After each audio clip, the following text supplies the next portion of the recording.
이 세상에서 예수님이 생명이시고 예수밖에 없는 줄로 믿습니다. 우리 앞뒤 좌우의 분들과 함께 인사하겠습니다. 사랑합니다. 축복합니다. 인사합니다. 사랑합니다. 축복합니다.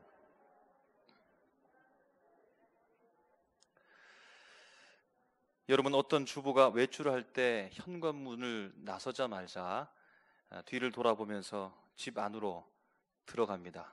왜 들어갈까요? 가스불을 안 잠그고 나왔을까봐 들어갑니다. 곧 있으면 수능이 있는데 우리 학생들이 시험을 보고 나서 문제를 다 풀었는데 다시 한번 뒤집어서 훑어봅니다. 이유가 무엇입니까?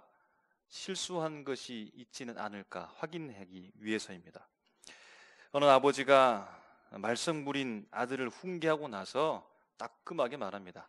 다음부터는 절대로 그러면 안 돼! 라고 말합니다. 그런데 이 아들이 대답하는데 기어가는 목소리로 네 라고 대답합니다. 그러니까 아버지가 또다시 말합니다. 큰 소리로 또박또박 다시 대답해봐 라고 재차 대답을 요청합니다. 이유가 무엇일까요?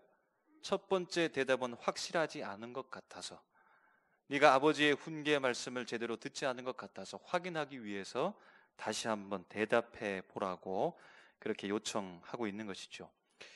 여러분, 왜 외출하다 말고 다시금 집으로 들어가야 될까요? 시험을 온전히 1번부터 마지막까지 다 풀었는데 왜 또다시 뒤집어서 한번 훑어보는 이유가 무엇일까요? 왜 아버지는 아들을 향하여서 재차 대답을 요구하는 이유가 무엇이겠습니까? 확실하게 하려고 그런 것이지요. 한 번으로는 뭔가 부족하다라고 생각되기 때문이지요. 확실하게 하기 위해서, 확신을 갖기 위해서 재차 여러 번 또 확인하고 또 확인하고 돌아서고 돌아서는 겁니다. 여러분, 우리의 삶은 어떠합니까? 내가 결정하고 선택하고 판단한 것에 대하여 확실과 확신한 마음을 가지고 살아가십니까? 아니면 재차 돌아보고 또 확인하고 그렇게 여러분 삶을 반복하십니까? 신앙에 있어서는 어떠할까요? 우리가 신앙을 시작했던 구원의 출발전부터 우리가 믿음의 생활을 하고 있는데 우리의 신앙에 있어서는 어떠합니까? 돌아보고 계신가요? 뒤집어서 훑어보고 확인하고 있습니까? 재차 대답을 요구하고 있습니까? 요구받고 있습니까?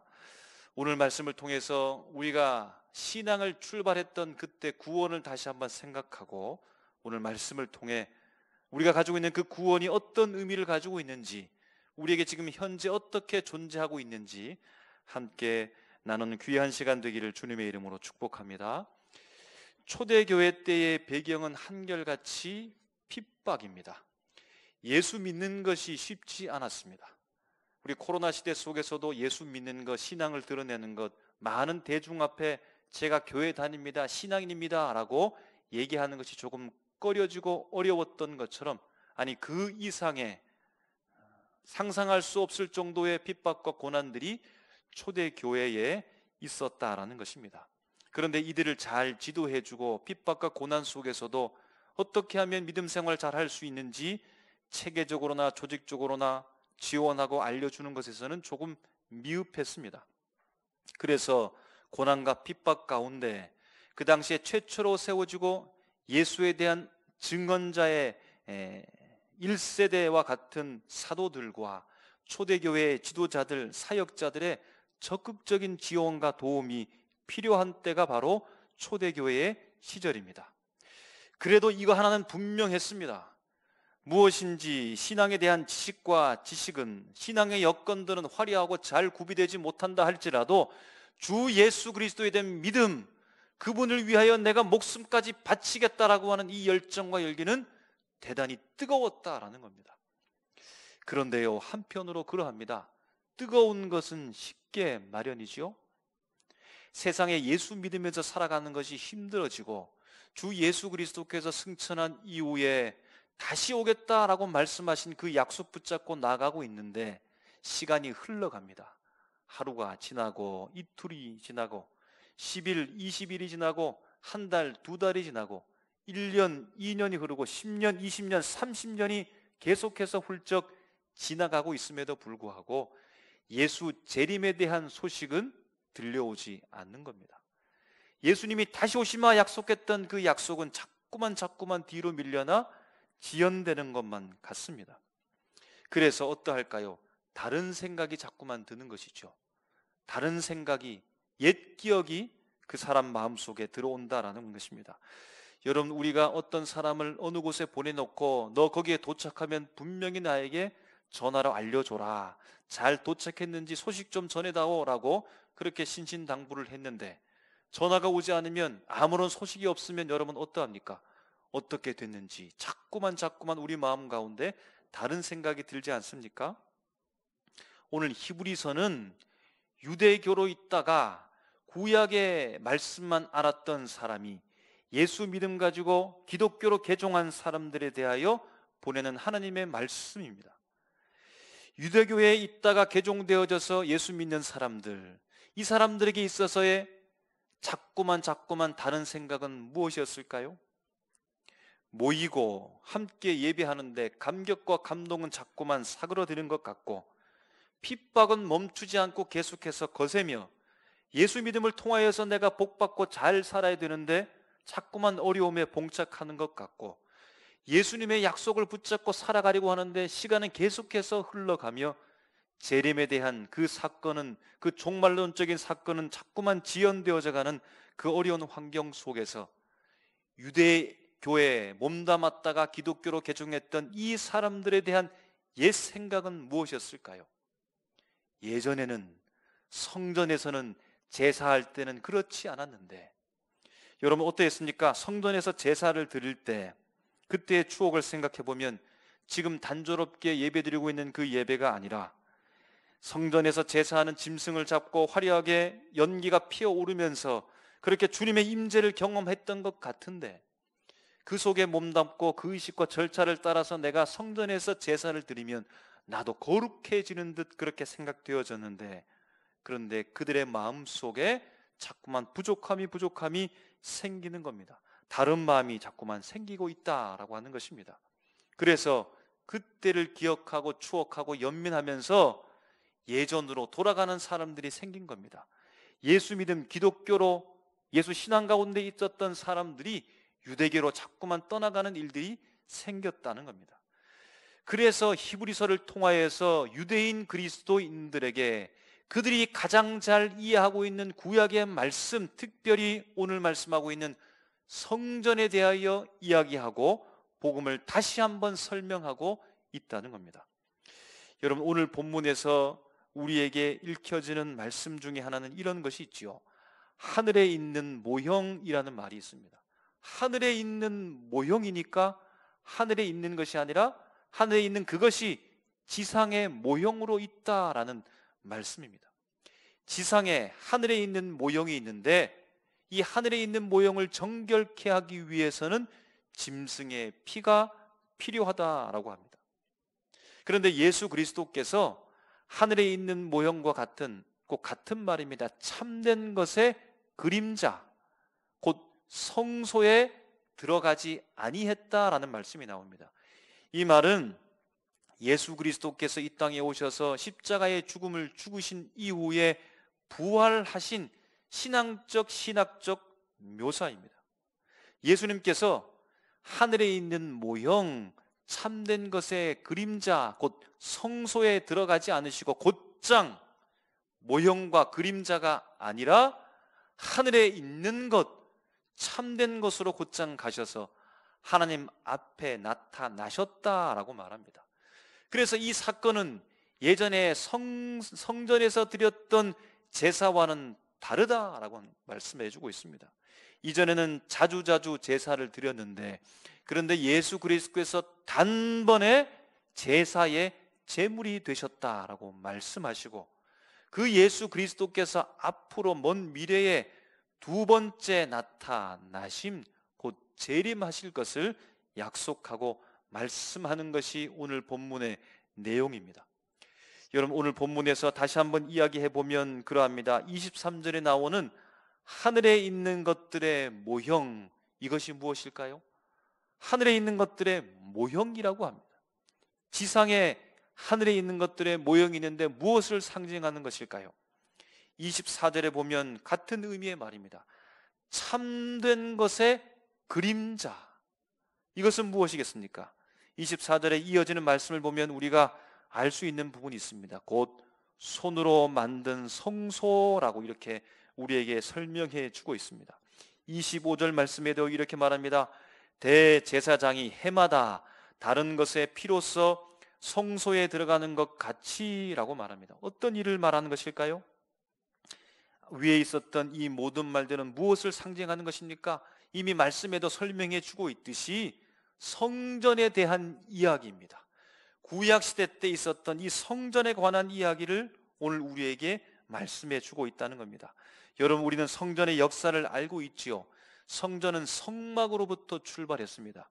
하나님께서 이스라엘 백성들을 불쌍히 여기시고 애국 가운데 고통받고 있고 노예로 신분으로서 힘들게 살아가고 있는 그들에게 하나님께서 하나님의 사람 모세를 보내주시고 출애굽시키시면서 광야 가운데 하나님께서 친히 그 길이와 넓이와 깊이 어떤 재료를 사용하고 어떻게 만들 것을 친히 말씀해 주셨던 성막을 지으라고 하셨습니다. 바로 그곳에서 하나님께서 임재하시겠다, 내가 너희를 만나겠다라고 그렇게 말씀하셨고, 그 이후로 광야 생활 가운데 성막은 이스라엘 백성의 가장 중심된 하나님의 임재 역할을 하였습니다. 그들이 가다가 지쳤을 때는 성막을 중심에 두고 12지파가 주변을 둘러서 진을 쳤다라는 겁니다. 광야 생활 끝에 드디어 가나안 땅에 이르게 되어지고 가나안 땅을 정복하게 되면서 사사시대를 지나 왕정 초기를 지나면서 다윗은 이제 하나님을 모실 성전을 지으려고 했습니다. 그런데 하나님께서 너는 피를 많이 흘렸기 때문에 너는 지을 수 없고 너의 아들로 하여금 짓게 하라 라고 했습니다.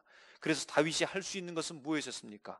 성전을 짓기 위한 재료를 준비했습니다.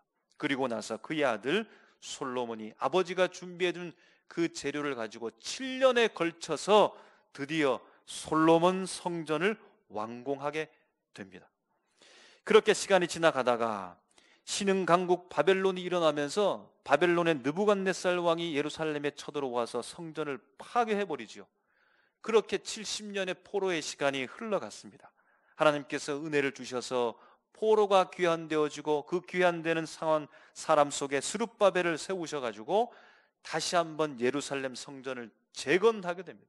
스룹바벨 성전이 재건된 겁니다. 그런데 또 시간이 흐르면서 이 성전은 피해를 입기 시작합니다. 로마인들에게 성전이 피해를 입습니다. 그리고 또 시간이 흘러 이제 마침내 예수 그리스도의 시대에 이전부터 통치해왔던 분봉왕 헤롯이 유대인들의 환심을 사기 위해서 예루살렘 성전을 보수하기 시작합니다. 예전부터 시작된 그 보수의 작업들이 46년간 걸쳐서 이제 마침내 성전이 웅장하게 화려하게 오늘 이스라엘 백성들 앞에 세워져 있습니다. 여러분, 성전에 있어서 가장 중요한 의미는 무엇일까요? 성전이 이스라엘 백성들에게 했던 역할, 그들에게 주었던 의미는 무엇일까요? 성막의 역할과 동일합니다. 바로 그곳에 하나님께서 임재하셨다라고 하는 겁니다.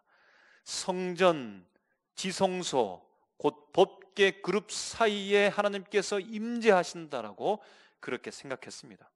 하나님이 임재하신다라고 하는 의미는 출애굽기 25장 22절 말씀에 보면 이렇게 기록되어져 있습니다. 거기서 내가 너와 만나고 속죄소 위 곧 증거계 위에 있는 두 그룹 사이에서 내가 이스라엘 자손을 위하여 내게 명령할 모든 일을 내게 이르리라 라고 말씀해 주고 있습니다. 바로 그곳에서 이스라엘 백성들을 만나겠다는 것이고 그곳에서 하나님께서 이스라엘 백성들에게 말씀하겠다는 겁니다. 성전의 가장 중요한 의미는 하나님께서 임재하시고 거기에서 이스라엘 백성들을 만날 것이며 그들에게 말씀하실 것이다라고 하는 것, 그것이 가장 성전이 갖고 있는 중요한 의미요 역할이다라고 하는 것입니다. 여러분, 이러한 임재, 만남, 말씀에 대한 이해를 두고서 우리가 읽었던 23절 말씀을 다시 보시기 바랍니다. 이제는 하늘에 있는 것들의 모형이 아니라 하늘에 있는 것 생각해 보십시오. 모형이 아니라 하늘에 있는 것은 무엇을 의미하겠습니까? 온전한 하나님의 임재, 온전한 하나님과의 만남, 온전한 하나님의 말씀에 대한 선포가 바로 하늘에 있는 것, 모형이 아니라 있는 것, 그 본질에 있다라는 것입니다. 그런데 반면에 지상에 있는 하늘에 있는 것의 모형은 하나님에 대한 임재가 온전하지 못하다는 것이죠. 하나님이 부족해서 그런 것이 아니라 이 지상에 제한된 공간, 그 제한 때문에 그렇다는 겁니다. 지상에 있는 그 성전에서의 만남은 부족하다라고 하는 것이죠. 하나님께서 부족하고 불완전하기 때문에 그런 것이 아니라, 온전하게 만나지 못하는 것이 아니라 인간이 부족하여서, 인간이 죄 때문에 하나님을 온전히 인격적으로 만나지 못하는 제한이 있다라는 것입니다. 또 24절 말씀도 이러한 이해를 가지고 보면 그러합니다. 바로 참것의 그림자가 아니라 참것, 참된 것, 그것은 무엇이겠습니까? 동일하게 참된 임재, 참된 하나님과의 만남을 이야기하는 것입니다.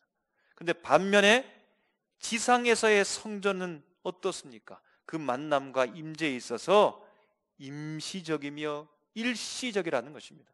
지상에서에 있는 이 참된 것의 그림자는 곧 성전에서의 하나님과의 임재와 만남에서는 임시적이요 일시적이다라는 말입니다. 그리고 25절을 보시기 바랍니다. 25절에 대제사장이 해마다 다른 것의 피로써 성소에 들어가는 것이라고 말해주고 있습니다. 대제사장이 거룩하게 임하는 하나님의 성전, 곧 지성소에 죄 있는 대제사장 사람이 어떻게 들어갈 수 있다는 말입니까? 다른 것의 피로써라고 말합니다. 곧 짐승의 피인 것이죠. 죄 있는 인간 대제사장이 하나님이 임재하시고 만나시는 거룩한 지성소에 들어갈 수 있는 이유는 다른 것들의 피, 짐승의 피로써 말미암아 들어갈 수 있다는 겁니다. 짐승에게 대제사장의 죄가 전가됨으로 말미암아 들어갈 수 있다는 겁니다. 그런데 중요한 것은 이 일이 자주 반복해서 매번 일어나야 된다는 것입니다. 대제사장이 하나님이 임재하시는 장소 지성소에 들어가서는 가기 위해서는 그때마다 계속해서 짐승의 피가 필요하다는 겁니다. 아니, 왜 한 번만으로 끝나지 않고 매번 계속해서 이 반복된 일이 일어나야 될까요? 짐승이 죽고 왜 피 흘림이 매번 계속해서 반복해서 일어나야 될 이유는 무엇일까요? 그런데 26절에서는 예수님이 이런 일을 이루셨다고 말씀해 주고 있습니다. 이제는 짐승이 아니라 예수님께서 친히 제사의 제물이 되셨다라고 말씀해 주고 있는 것입니다. 예수님 자신이 짐승이 아니라 자신이 제사의 제물이 되셨다는 겁니다. 이유는요, 이어지는 말씀에 죄를 없이 하시려고 라고 말합니다.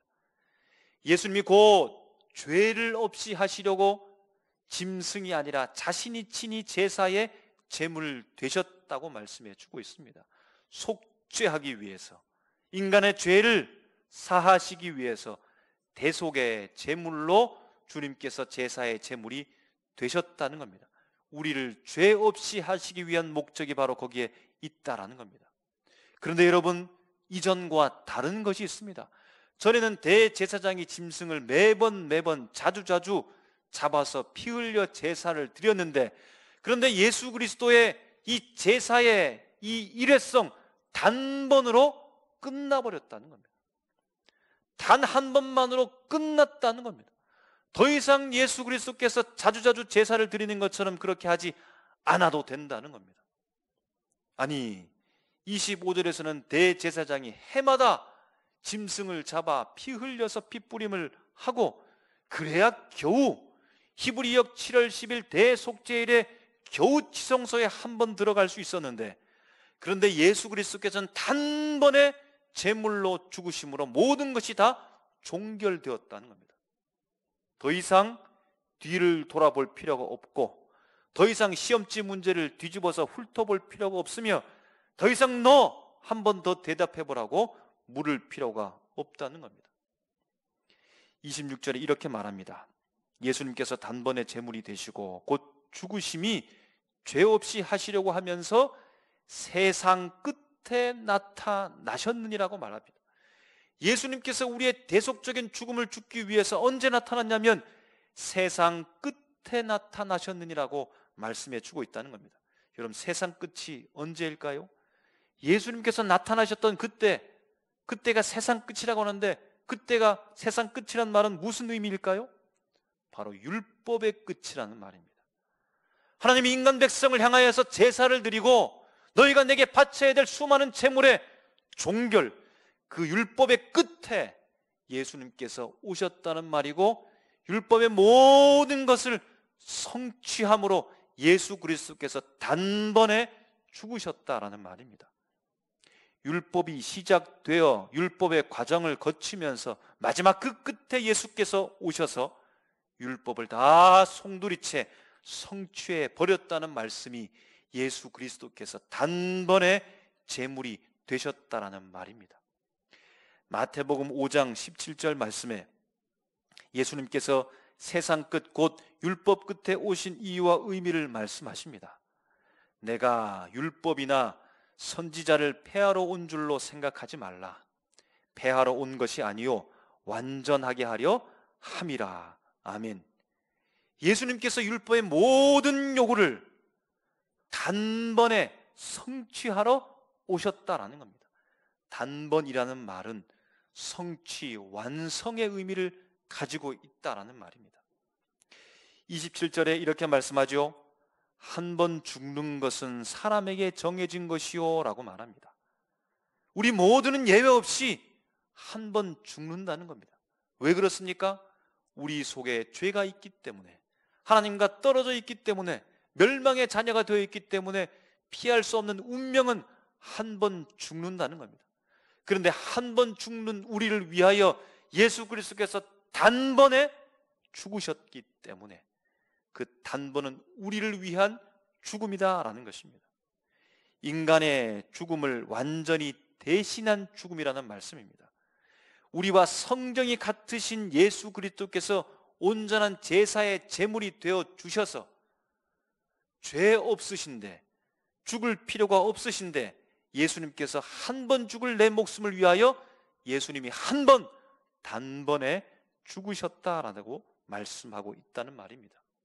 이어지는 말씀에 심판이 있으리니 라는 말은 우리가 심판받는다는 말입니다. 우리가 죽음의 선고를 받는다는 말입니다.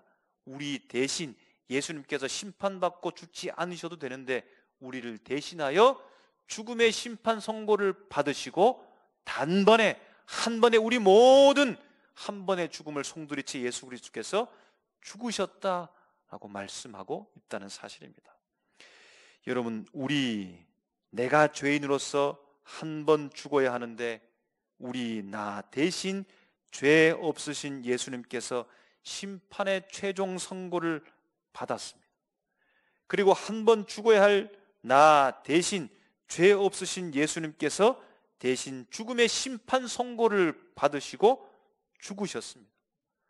그 단 한 번의 죽으심이 나를 대신한 죽음이므로 단 한 번으로 충분하다는 말씀입니다. 죄 없으신 분이 나의 죄를 짊어지고 죽었으므로 내 죄는 해결된 줄로 믿습니다. 여러분, 믿으십니까? 나의 죽음을 대신 예수 그리스도께서 내가 한 번 죽어야 될, 심판받고 죄인으로 죽어야 될 그 죽음을 예수님이 심판받고 예수님이 단번에 제물 되셨다는 말씀입니다. 여러분, 그러므로 여러분, 우리를 생각해 보십시오. 여러분의 구원은 확실하십니까? 여러분, 확실하게 하나님의 자녀입니까? 확실히 하나님을 만나셨습니까? 여러분, 저는 확신합니다. 적어도 오늘 이 예배 시간에 우리가 함께 주님 앞에 나와서 사도신경으로 신앙 고백한 모든 여러분은 확실한 구원을 받았습니다. 그런데 왜 구원을 흔듭니까? 왜 우리를 점검하면서 구원받은지 확인해 보라고 합니까? 내가 주님 앞에 사도신경으로 주를 고백했는데요. 예배는 무엇입니까? 사도신경이 절대로 빠지지 않습니다. 왜인가요? 내가 다시 한번 주님 앞에 신앙 고백하기 위함입니다. 우리가 주님 앞에 와서 보이지 않는 그 하나님을 마치 보이는 것처럼 인지하고 고개를 숙여서 묵상으로 기도하며 찬양의 선율을 듣고 하나님의 임재를 경험하면서 주님을 내 마음속에 받아들이고, 그리고 어떻게 우리가 고백했습니까? 감사하고 감격하고 회개하며, 오늘 나 스스로 나의 힘으로 예수를 구주로 고백한 것이 아니라 성령께서 내 마음을 움직여 주셔서 내 입술을 통해 마음의 고백을 통해 예수를 구주로 고백한 그 성령의 임재를 사모하고 성령의 충만을 사모하면서 기도한 이후에 사도들의 신앙 고백을 대신하여 발판 삼아 그들의 신앙 고백이 내 신앙 고백 삼아서 내가 사도신경 했는데 왜 내가 내 행위를 바라보면서 내 구원이 진짜인지 확인하려고 합니까? 성부와 성자와 성령, 내 믿음의 내용을 사도신경으로 다 고백했는데 왜 내 마음속에 내 행실을 바라보면서 내가 과연 구원받았을까 왜 의심하는 겁니까? 의심할 필요가 없다는 겁니다. 왜 내 삶의 열매를 보면서 내가 이렇게 살아가는 것은 구원받지 못했지라고 하면서 왜 자꾸만 부인하려고 하십니까? 혹 그렇게 흔들려고 하는 사람이 있습니까? 그 사람들의 말을 믿지 마십시오. 내가 주님 앞에 나와서 사도들을 그 신앙 고백을 따라서 주님은 나의 그리스도입니다라고 고백했던 그 고백만으로 우리의 구원은 충분하다라고 하는 사실입니다. 여러분 믿으십니까? 예수 이름 믿음만으로 충분한 것입니다. 그분의 단번의 죽음만으로 충분하다라는 사실입니다. 예수님의 단번의 그 죽으심, 대속적 죽으심, 그것이 우리에게 유효한 이유는, 주님께서 우리에게 허락하신 그 구원이 내 구원이 될 수 있는 이유는 무엇일까요? 오늘 본문 28절 말씀에 이렇게 말하죠. 예수님께서 두 번째 나타나시리라. 두 번째 나타나시리라. 이 말은 무엇입니까? 예수 그리스도께서 살아계시다는 말입니다. 주님이 살아계시다는 말입니다. 우리가 붙잡고 믿는 그 주님이, 나를 위해서 단번에 죽으신 그 주님께서 죽고 사라진 것이 아니라 두 번째 나타나시리라. 그분은 분명히 부활하셨고 오늘 우리에게 다시 오실 주님으로 살아계시기 때문에 우리의 믿을 대상이 있으므로 그분의 손을 잡았으므로 그 구원이 예수 그리스도께서 이루신 단 한 번의 죽음을 통하여서 이루신 그 속죄의 사건이 바로 내 구원이 될 수 있다는 말입니다. 주님이 살아계시기 때문에, 그분을 믿기 때문에, 그분을 잡고 있기 때문에 그분의 죄사함, 그분이 허락하신 구원이 내 구원이 된다는 사실입니다. 여러분, 흠없는 어린 양의 뿔과 뿔 사이에 안수하면서 죄가 그에게 전가되는 대단한 화려한 의식이 없는 것처럼 보인다 할지라도 어린 양 예수 그리스도께서 우리의 죄를 짊어지셨습니다. 어린 양의 피를 뿌려야 감히 하나님의 임재의 장소인 지성소에 들어갈 수 있는 대단하고 엄중한 화려한 그런 의식이 없는 것처럼 보인다 할지라도 어린 양 예수 그리스도의 피를 힘입어서 성소와 지성소 사이에 있었던 그 휘장이 찢어지고 오늘 우리가 예수 이름으로 곧장 하나님께 올라가서 기도하고 있는 이것이 우리에게 축복인 줄로 믿습니다.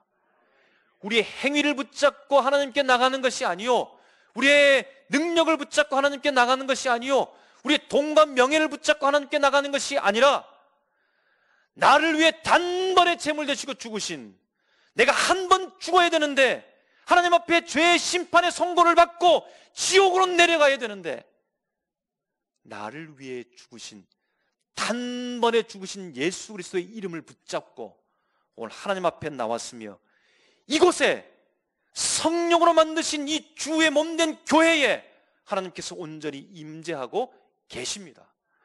누구를 만나고 있습니까? 우리가 지금 하나님을 만나고 있는 겁니다. 예수 이름으로 성령을 통하여서 하나님을 만나고 있는 것입니다. 비록 그림자 같아도 모형 같아도 성전이 변하여 주의 몸된 교회가 된 오늘 이곳에 하나님께서 성령을 통하여서 임재하고 계시다는 사실을 믿으시기 바랍니다. 이곳에 와서 찬양과 글읽기와 보는 것을 통하여 내 하나의 마음을 어루만지고 그냥 잠시 내가 좋아하는 음성을 듣고서 위로받고 가는 것이 아니라 살아계신 주 예수 그리스도를 통하여 성령의 임재와 능력을 통하여서 하나님을 만나는 장소라고 하는 것을 여러분 기억해야 될 줄로 믿습니다. 예수 그리스도의 단번에 죽으심으로 우리의 구원은 부족하지 않습니다. 우리를 위한 단번에 죽으심은 우리를 의인 만들기에 모자라지 않습니다. 화려한 어떠한 의식이 더 필요하지 않습니다. 단번에 죽으심으로 주신 그 구원은 나의 부족함 때문에 그 구원은 절대로 취소되지 않습니다. 주 예수 그리스도의 피로 하나님께 나아가는 우리의 걸음에 허점이 없습니다. 장애물이 없습니다. 우리는 예수 그리스도의 단번에 죽으심으로 하나님을 온전하게 만나고 있습니다. 하나님의 온전한 자녀입니다. 우리는 구원받은 자입니다. 그 마음의 확신을 가지고 어느 누가 우리 구원을 흔들지 못하도록, 어느 누가 우리 구원에 대하여 위협하지 못하도록 우리 마음을 든든히 잡고 주 예수 그리스도의 이름 단번에 죽으신 그분만 바라보면서 나아가시길 주님의 이름으로 축복합니다. 기도하겠습니다. 살아계신